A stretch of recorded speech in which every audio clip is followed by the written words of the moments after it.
मुझे प्यास लगी है। प्रकृति बोली, हे भिक्खु, मैं तुम्हें पानी नहीं पिला सकती। मैं जाति से चंडाल कन्या कहलाती हूं। यदि मैंने अपने हाथों से तुम्हें पानी पिला दिया तो अनर्थ हो जाएगा और आपका भी धर्म भ्रष्ट हो जाएगा और मैं भी पाप के भागीदारी बन जाऊंगी। प्रकृति ने कहा। बोले कि अगर मैंने तुम्हें पानी पिला दिया ना तो मैं धर्म से भ्रष्ट हो जाऊंगी। बोले आनंद बोले, प्रकृति जब सुनी आनंद ने यह बात कि हे भद्रे, मैंने पानी मांगा है, जाति नहीं। मैंने जाति थोड़ी मांगी तुमसे, मैंने पानी मांगा, मुझे पानी दे दो। अरे जल कोई जाति नहीं होती। और जब बारिश होती है तो क्या बारिश जाति समझ के पड़ती है कि ये जाति की वो है, जाति की वो है? जब बारिश होती है, हे भद्रे मुझे पानी पिला दो। आनंद बोले,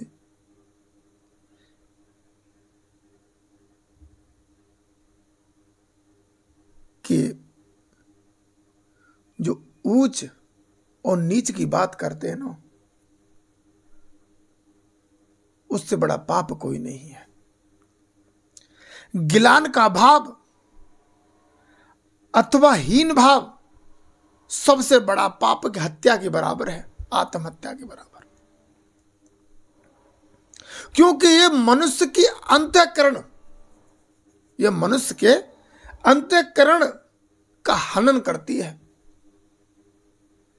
इसलिए कभी किसी को ऊंचा और नीचा मत कहो।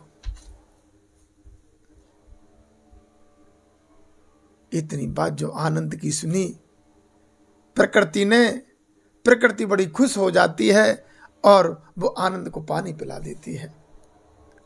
आनंद तृप्त हो जाता है और वो साधु साधु साधु कह के आशीर्वाद दे देते हैं। इतनी बात जो कही तो प्रकृति खो जाती है, और वो खो जाती है तो वो चित्त उसका कहीं और जगह चला जाता है और आनंद उस समय वहां निकले चले जाते हैं। जब वो चले जाते हैं तो प्रकृति ने फिर अपना चित्त एकत्रित करके जब आनंद को देखा तो आनंद नहीं दिखा तो एकदम भटकने लगी। बोले वो संत कहां चला गया जो यहां खड़ा हुआ था? तो आनंद बहुत दूर निकल चुके थे।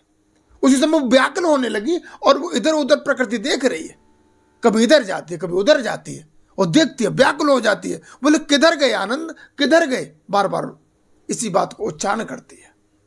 भाग के गई, जाके देखा उधर भी आनंद नहीं है, इधर गई इधर भी आनंद नहीं है, व्याकुल हो जाती है। तो वो रास्ते गिर चलने उनसे पूछ रही है, क्या तुमने किसी पीले कपड़े पाले को, महात्मा को देखा है? किसी पीले कपड़े पहने को महात्मा को देखा है?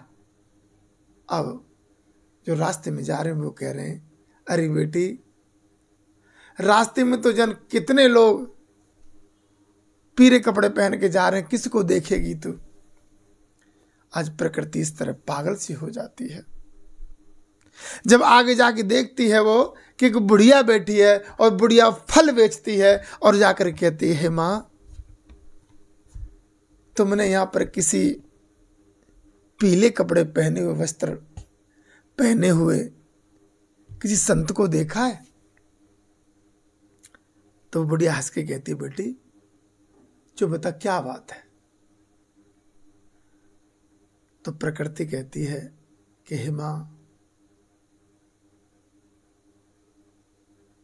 वो मेरे पास आए, मुझसे पानी मांगा, मैंने मना किया कि मैं चांडाल की लड़की हूं, मैं चांडाली कन्या हूं।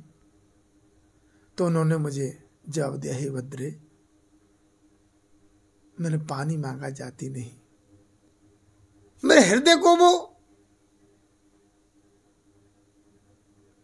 लग गया है। बोले कि उनके सिर पे बाल नहीं होंगे? बोले हाँ। पीले के वस्त्र पहने थे कि हाँ। तो बोली वो बुढ़िया मां कि बेटी, अनाथिक पिंड ने एक जेतवन दिया था दान में, वो वहीं पर ठहरे हुए।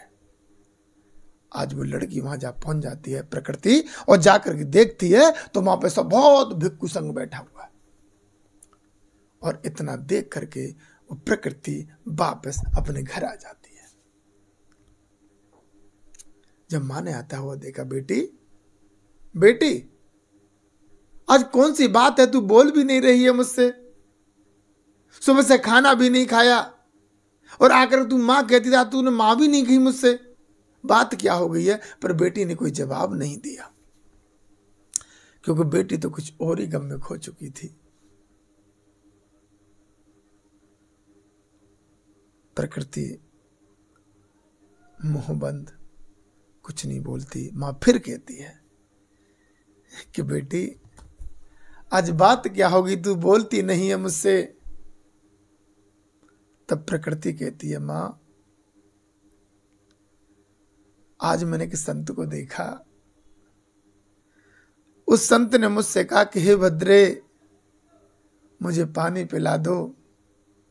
तो मैंने कहा कि मैं चांडाल की कन्या हूं।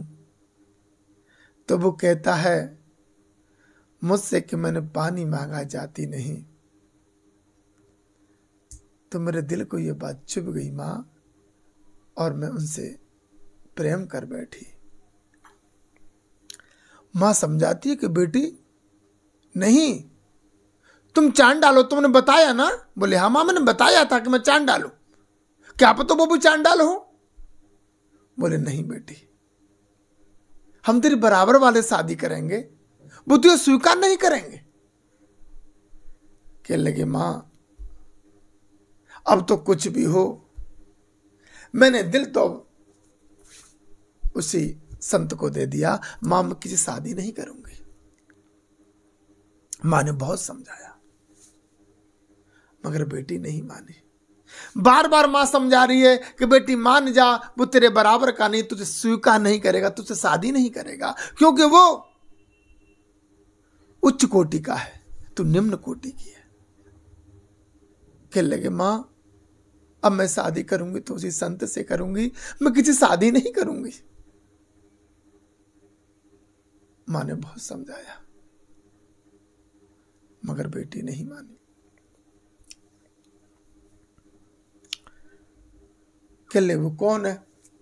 बोले कि मां जेतवन में ठहरे हुए हैं और भगवान बुद्ध हैं जो उनके वो शिष्य हैं।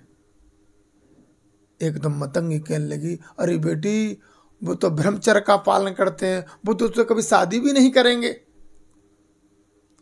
कहने लगी मां अब कुछ भी हो, अगर मेरी उनसे शादी नहीं हो तो मैं मर जाऊंगी।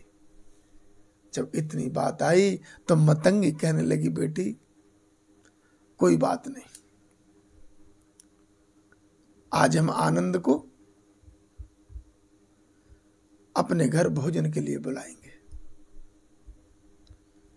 धम प्रेमियों उसी समय जैत वन में जाकर के भगवान बुद्ध के आश्रम में आनंद को भोजन के लिए निमंत्रण दिया गया है। आनंद ने भोजन को स्वीकार कर लिया है और सुबह उठ करके आज आनंद भोजन के लिए प्रस्थान करते हैं। और इधर स्वागत में मतंगी ने उनके लिए खाना बनाया, पुष्पों से सेज को सजाया गया, और उसी समय देखो तो सामने से आनंद थेर आ रहे हैं। आनंद थेर आते हुए देखे, एकदम प्रकृति कहने लगी कि मां वो आ रहे हैं। बोले आने दे, बैठा लेना, फिर उसे खाना खिला देना, फिर बातें कर लेंगे। आनंद आ गए। आनंद को पलंग पर बैठा रह गया। बैठाने के बाद भोजन आ गया, भोजन खाया। खाने के बाद दोनों को आनंद ने कहा कि आप दोनों सामने बैठ जाओ। आज प्रकृति और मतंगी बैठ गई, दोनों को आशीर्वाद दिया। अब आशीर्वाद कौन ले? मतंगी कहने लगी,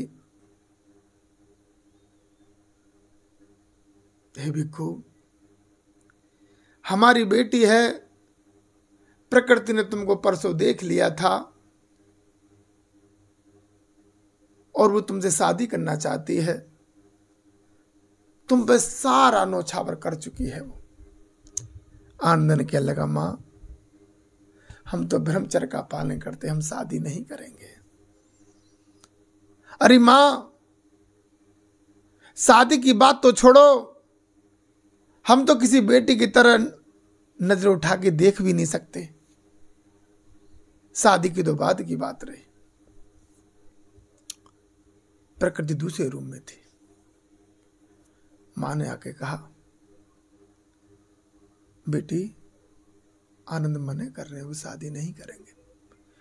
प्रकृति ने इतने वचन सुने कि वो शादी नहीं करेंगे, तभी मां पे चीख पड़ी और कहने लगी कि अब वो शादी नहीं करेंगे तो तुमने जादू टोना जो सीखा है, जो सिद्धि रिद्धि सीखी है, तुम उन पर अपना बाण करो ना, उसे बस में करो। तो मतंगी कहने लगी, कहती है कि बेटी, तथागत सम्मक संबुद्ध पर हमारे जादू टोना नहीं चलेंगे। उसका वो शिष्य है, उसमें हमारा कोई काम ही नहीं करेगा जादू टोना।